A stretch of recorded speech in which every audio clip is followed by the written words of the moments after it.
Hey everybody, it's your girl Shannon, and this is Mind Your Business with Shannon, where we discuss everything business and how to live your best and balanced life.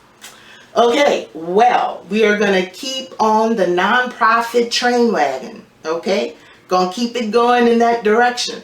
And what we are going to discuss now, how to keep your nonprofit in compliance. We talked about how to start it. You know that you have to have a board of directors, but what is it that you need to do in order to keep that nonprofit in compliance? Well, stay tuned and we're going to delve right on into it.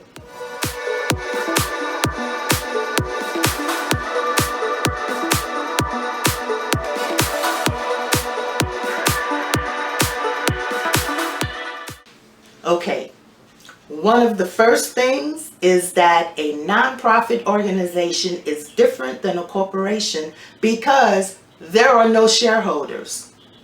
Okay? There are no shareholders. So when your nonprofit blows up, and there are going to be people that may want to, kind of invest in what's going on, there are no shareholders. So remember that. You cannot have any shareholders with your nonprofit. Any income that comes into the nonprofit cannot be used for any other purpose other than that of the nonprofit. Okay?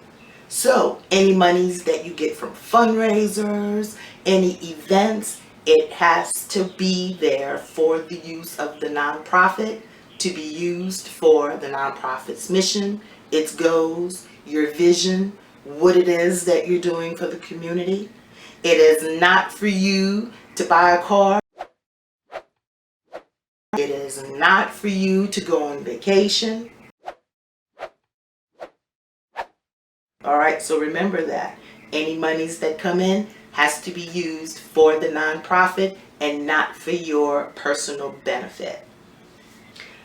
All right, as a 501c3, you cannot contribute to anybody's campaign. You are not trying to change legislature. You are not doing any lobbying. No. Now, what you are supposed to do is to file your 990s on time. You have got to file some form of a 990, whether it's a 990 e-postcard, whether it's a 990 EZ, whether it's a 990 PF, or whether it's a 990 N. Whatever form of 990, you have got to file something every year, regardless if your nonprofit made money or not. And I'm going to repeat that. It doesn't matter if you didn't make any money. You still have to file a 990. Now, you are tax exempt.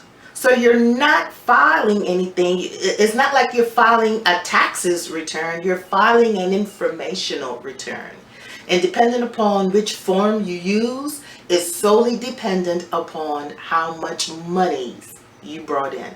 And we'll probably do a video on that at some other point in time. But remember, you must file some form of a 990 every year. And guess what happens if you don't? You can lose your 501c3 tax exempt status. Now, if you forget a year here, or you forget a year there, they're not going to bother you too much. But if you miss 3 consecutive years, meaning 3 years in a row, you will lose your status and you're going to have to apply all over again, and you're going to have to pay another filing fee. Ain't nobody got time for that.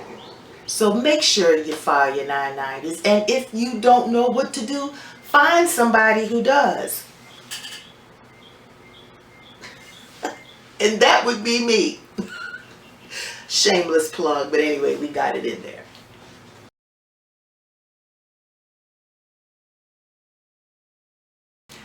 Now, when you formed your nonprofit, you had to develop a set of bylaws. And those bylaws are there to help govern your nonprofit. Adhere to what's in your bylaws. Make sure that your board has a copy of the bylaws so that they'll know what's expected of them. Please. Pretty please. Conduct proper board meetings. By law, you have to have one annual board meeting. Just one. And you can call regular board meetings. Again, your bylaws are going to have within them who can call a meeting, what methods to use, whether you're going to send them a fax, an email, a text message, or whatever the case may be. All right? Call your board meetings so that you can discuss what's going on with your nonprofit, any new events coming up, talking fundraising strategies, talking grant strategy, all sorts of things. So it is necessary to have various meetings. You can call special meetings of your board, and again, not meaning to drill it into your head, but to drill it into your head, your bylaws are going to have all of that information in it as to how to call these meetings. So it is important to have proper board meetings and to have minutes taken of those meetings. Who was there? Who motioned for something? Who seconded the motion? Who's going to sign off on the meetings? What about your board resolution? Anything that you're going to change within your board structure, within, how you do things? You need to have a board resolution for that. Okay? So make sure that you understand how to conduct proper board meetings. Okay? All right. Make a conflict of interest policy. Now, every organization that I've helped to get them formed and developed into a nonprofit organization, that's one of the first things that I do, is to create a conflict of interest policy. It is essential to have that, and it is also essential to have your board of directors sign it, stating that they've read it, and not only that they've read it, that they understand what's contained in it. And that conflict of interest policy protects you, and it also protects your organization. So it is imperative that you have a conflict of interest policy, because it spells out those things that could potentially cause a conflict of interest for your organization, which could be those types of situations where you probably need to stay away from, stay clear of it. Even if you think that it's going to cause a conflict between you, anyone on your board, just better to say no. Now, let's just say you are going to have a paid position on your board, okay? Any compensation that goes on with an officer, it has to be voted on. So now, if you are going to become compensated on the board, then you have now lost your voting right as far as compensation is concerned. Okay, you can no longer vote on the level of compensations for any other officer within the board. Okay, so remember that. If you are going to be compensated, which you can be, a lot of people think that just because it's a nonprofit that is not making any money and that you can't be compensated. You can. Now, you're not going to be compensated because you're, on the board or that you're an officer. That's something that you do voluntarily. But if you are going to perform a service to the organization, if you're going to be the program director over a certain project that the company is doing right now, then you can definitely get paid for that. Just remember that once you become compensated, you lose that voting right in order to be able to vote on the level of compensation for somebody else. Okay? All right. And also, please keep good records. Just like with any other company, you need to know what's coming in and what's going out. Okay? Just because it's a nonprofit organization doesn't mean that your record keeping is diminished in some way. That is just simply not true. Let me just say this right quick. A nonprofit organization is called a nonprofit organization not because it doesn't make a profit. Okay? That's not what it entails. Is what you do with the profits that makes the difference. Okay? So, I also have an LLC, GrantingFavor Consultants. That's my baby. That's my baby. Okay? And when I know monthly, what I'm looking at, and, because, I just have good record keeping skills.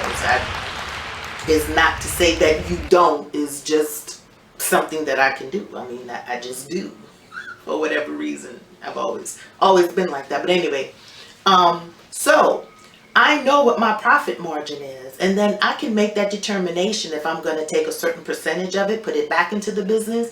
Am I going to take a certain percentage of it and probably buy, get some equipment or whatever? I can make that decision. But with a nonprofit, you still have to keep those good records, and you still will know where you are. I might have an additional $2,000 this month. I might have an additional $10,000 this month. Well,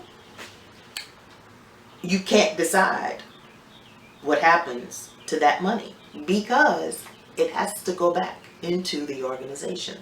You don't have a choice.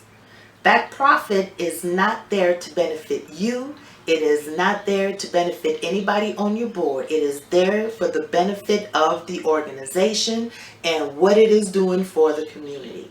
So that's the, without going into a whole lot of other semantics, that is the basic difference right there. Not that you're not making money, but what you do with it. What are you doing with the profit margins? Okay, so just kind of remember that.